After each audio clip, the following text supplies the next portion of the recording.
area of psychology. Tonight, we look at teenage pregnancy. Jessica is a 17-year-old, and this is what she thinks about late at night when sleep won't come. She thinks about her 14-month-old son and wonders how she'll keep him safe and bring him to be a good man.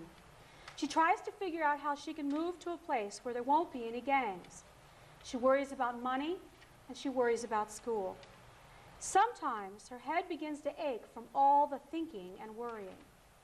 Teens like Jessica in the U.S. get pregnant more often and have more babies and more abortions than teens in any other developed nation. More than 1 million get pregnant each year, which is approximately 2,800 each day. In fact, nationwide today, at least 1/3 of all children born in America are born to single moms. I'd like to welcome Kathy Page, school psychologist and group leader for Young Women Are Strong, which was developed by Family Education Foundation. And I would like to welcome particularly Eva Valencia, who is the mother of a 3-year-old son and graduate. How old? Daughter, sorry. That makes a difference. Daughter and a graduate of the Teenage Mom program with Kathy, which is, I believe, how you met. Yes. Okay, I want to welcome you both. Thank you. And I want to thank you for your willingness to talk about this. I noticed in the San Jose Mercury News a few weeks ago that the statistics show that teenage pregnancy is, in fact, going down. And I wonder if it is partially because of programs like yours that are beginning to have an impact. So it's good that we can get it out, let people know what you're doing. Kathy, how did the Young Mothers Are Strong program get started? How did this need get identified? Let's see if I can tell you the short story. Well, it came out of Kids Are Special, which started 15 years ago by Rosemary Tisch, which was groups to work with kids of alcoholics.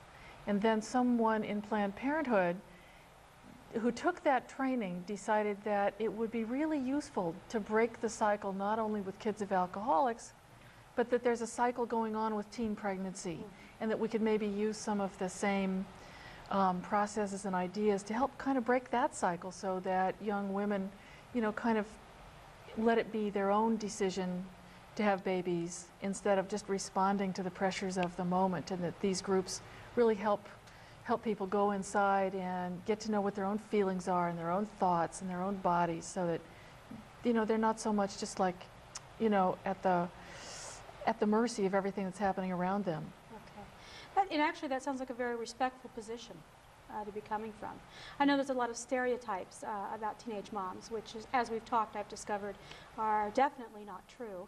I'm wondering, Eva, if you've ever felt like people had feelings about you simply because you were a teenage mom. Sometimes it was like that, you know. But were you the only teenage mom you know? No. No. Okay, There's so that plenty of them. Okay, so that makes a difference. Yeah. Okay. There's plenty of them. Yeah.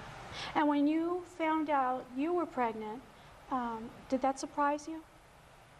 Not really, because I knew what I was getting myself into, you know.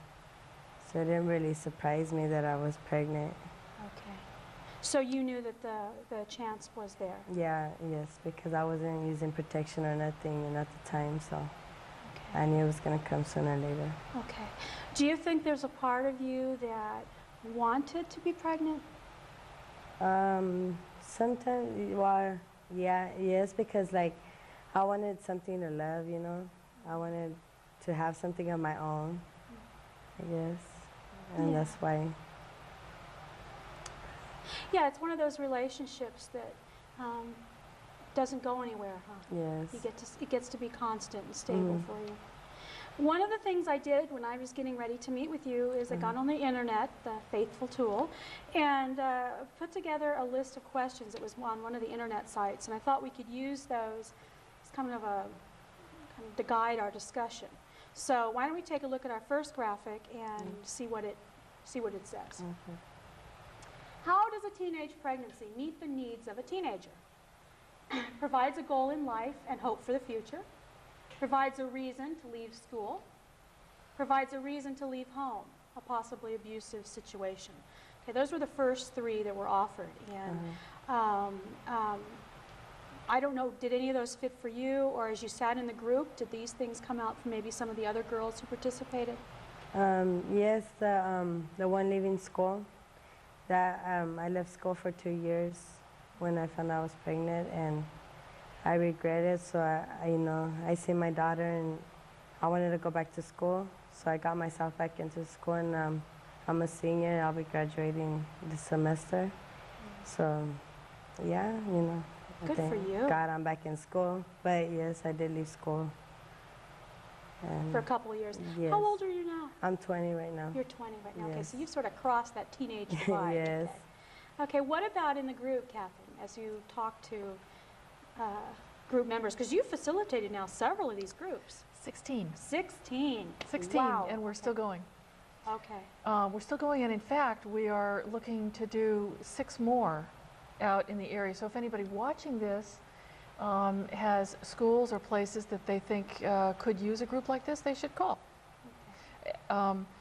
So you're asking if any of these Yeah, reasons did sort of any of the girls emerged. talk about Yeah. this, having a goal or providing a reason to leave home or school? You know, not so much as that, more like I just wanted somebody to love and to love me. Because for a lot of these folks, not certainly everybody, but for a lot of them, there's neighborhoods and families where things are, there's sometimes not a lot of calmness and peace and love. And that seems like seems to me one of the big reasons, that they just Yes. want someone to love. The other reason, see what you think about this, was this has come up a couple times, and everybody always nods, that the boyfriend is a lot nicer. You get pregnant, there's a baby, the boyfriend is a lot nicer, and that he feels proud and happy that, he's got a family. And so there's something really wonderful about that, so you kind of get a little bit of support from there. Does that seem right to you? Well, I wasn't in that situation, Right. So. But you have facilitated a couple of groups now, and Yes, so you and probably that have was heard like, some things. yes, that was the main reason, when they were with their boyfriends and they got pregnant, the guy would be nice to them and everything, But as soon as they had the baby, everything changed, their whole life changed around, so. Okay, and then what would happen? The guys would leave them, or they wouldn't support the babies or them, and so they would just be on their own. There's a lot of teenage moms that are, single now. Okay. Do they tend to live by themselves with the baby, or do they live at home with their folks? Most of the girls, they live with their parents. Okay. Did you? Yes, I still live with my You still parents. live with them? Yes, Okay. I still live with them. So, yeah. And were your parents willing to help you raise this child? When they first found out, they were saying like they weren't gonna help me, raise my child. But then time came, so like they're all there for her, and they're helping me and raising my daughter and everything. So, Okay. yeah. So as long as the baby was sort of a concept, Yes. they had a hard time, but as soon as they saw her in Yes. person, yeah, grandparents Yeah. tend to do that, don't they? Yes. Okay. So, in terms of lifestyle, you mentioned that once the woman or the mom has the baby, how does life change for them? You say the boyfriend sort of go do what they're going to do. Yes. What happens? Did it meet your expectations, or were you surprised? There's like, it changes a lot because you're not going to be the same one you were before, You're not going to go out no more, you're not going to do what you used to do when you didn't have a child. It's like now if you want to do anything, plan anything, you need to look for a babysitter, or, you have to think about what you're doing before, because there's your child comes first, So, yeah. So did that surprise you? I mean, what I know from other moms is Mm. they go through a period of time where they really feel confined.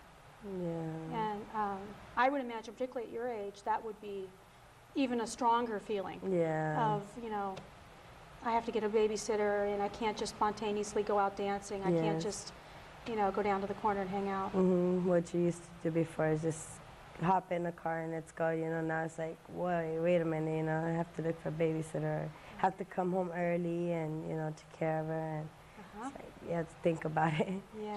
And it also seems like some things that I heard about when you're going to your friends' houses, some of you are really conscientious about, okay, what's happening at this house? Yes. Is there smoking? Is there drinking? Is there roughness? So there's a lot of changes there too. And I'm imagining that your social people you hang out with, you wind up losing some of the people that were your friends. Yes, that's true. Did you find that your friends changed to become other single moms? I mean, because I'd wonder if, because they would understand your reality, they could be a support. There's some that are teen moms, like, that we all hang around together, you know, because we know what's going on, you know. We have a lot of friends in my school. So, yeah, you know, some understand and some just, like, leave you behind because you have a child, you know. Some friends are there. Yeah.